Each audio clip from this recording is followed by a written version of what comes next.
Si vous avez raté l'épisode précédent, Michel Pedinelli, la fameuse écrivain de romans noirs, continue d'être interrogée. Chantal, inspectrice renommée, charcute l'auteur sur ses films et sa musique de prédilection.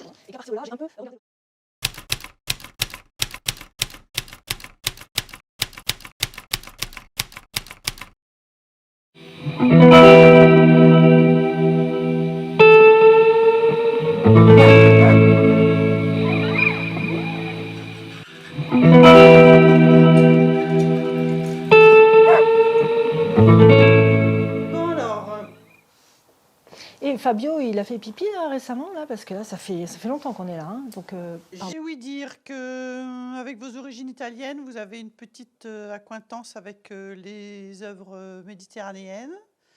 oui, oui, Ouais. certains. Et comme par hasard, ces livres-là ont disparu. Les preuves s'accumulent. Hein? Pardon, je n'ai pas bien compris. Bon appétit, au fait. Toutes les œuvres que vous appréciez ont disparu. Elles sont toutes aux abonnés absents. Mais vous m'en direz tant. Paco, Ignacio, Talvodos. Si. Alors, lui, oui, lui, c'est un grand. Lui, il est mexicain. C'est un grand. Enfin, il n'est pas très grand en taille. C'est un grand auteur mexicain de polar. Et c'est un type qui a écrit, je ne sais pas combien il en a écrit là, et puis il continue d'écrire, c'est ça qui est bien. Il a un personnage assez marrant de détective privé qui a un nom absolument impossible à prononcer, c'est un nom basque, Belascoran Shane, quelque chose comme ça, et qui est spécialiste qui est capable de détecter 250 types de Pepsi différents. Il ne boit que du Pepsi et il sait les reconnaître comme un grand cru. Un peu comme les Belins qu'on peut reconnaître un peu comme ça en texture différente, mais lui c'est le Pepsi Cola. Oui. Donc Taibo, c'est un grand auteur mexicain. Moi, celui qui m'a plu le plus, enfin que j'ai lu en premier, qui m'a vraiment chamboulé, c'est À quatre mains. Et c'est une histoire complètement folle qui se passe dans les années 20 au Mexique, où on retrouve à la fois, il y a Emiliano Zapata, il y a Stan Laurel, et puis d'autres, dont la vie se déroule en parallèle et qui à un moment vont se rencontrer pour faire quelque chose d'absolument extraordinaire. Et c'était un des premiers romans comme ça, je pense que maintenant on dit un roman choral, donc voilà, que j'ai rencontré quand j'étais jeune, je vais avoir, je sais pas, une vingtaine d'années quand je l'ai lu. Donc encore une fois, c'était hier. Et il m'a vraiment renversée. Et là, j'ai lu récemment un des derniers de Taibo qui s'appelle eh bien, je ne me souviens plus, car j'ai la mémoire qui flanche, voyez, mais qui était très bien et qui parlait d'immigrés italiens qui sont partis au Mexique et c'était très beau. Voilà, donc, ouais, moi j'aime déjà les latinos, je les aime bien. ouais. Les ouvrages de Andrea Camilleri, celui-là en plus, vous l'utilisez dans vos romans. Hein, donc il faut la couper pleine là. Et en plus, j'en parle parce que Camilleri, donc Andrea de son petit nom, qui est sicilien, pas vraiment italien, il est sicilien, et il est traduit en France par Serge Quadrupani, qui est aussi un grand nom du polar. Et ce qui est absolument extraordinaire, donc il a un personnage du commissaire Montalban, et c'est extraordinaire, c'est la façon dont il mélange l'italien classique, enfin standard, avec des mots de sicilien. Et donc c'est très bien traduit par Quadrupani, qui fait en sorte que c'est très fluide, ce passage de l'un à l'autre est très fluide. Et ce que j'aime chez Camilleri, outre le fait qu'il a écrit, je ne sais même pas combien de romans il a écrit, et des pièces de théâtre, et pas que des polars, c'est cet amour des gens, enfin tous ces personnages, il y a quelque chose à chaque fois qui les rend très attachants.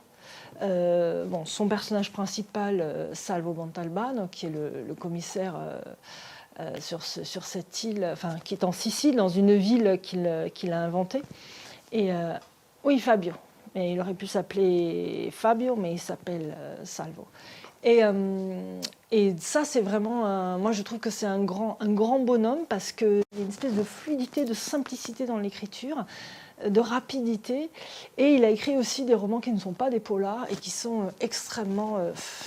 des romans historiques géniaux toujours sur cette partie de la Sicile qui fait découvrir la Sicile.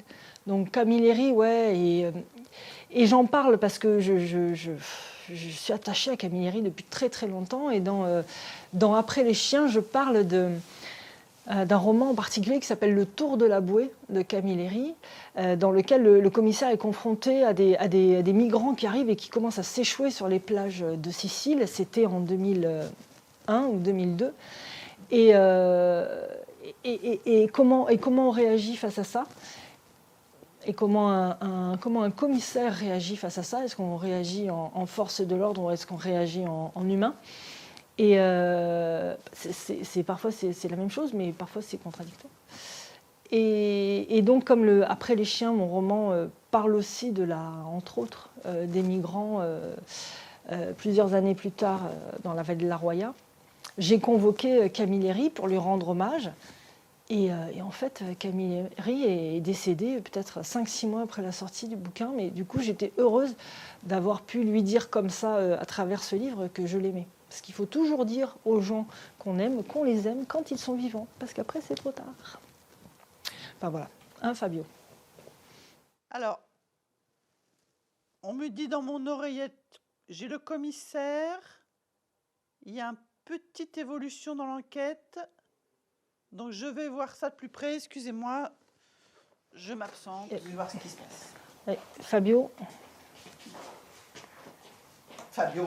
Ben oui, parce que vous avez laissé Fabio.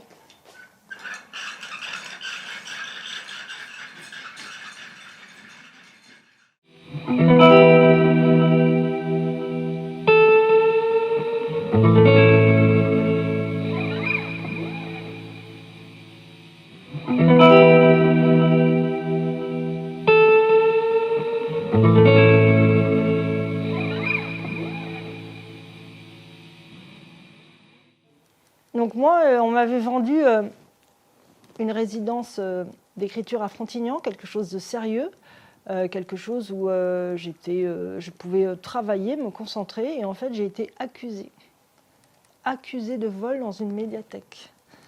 Enfin, Frontignan, quoi, c'est un peu n'importe quoi. Hein. Mais enfin, je crois que, mine de rien, je crois que je vais revenir quand même, si vous voulez bien.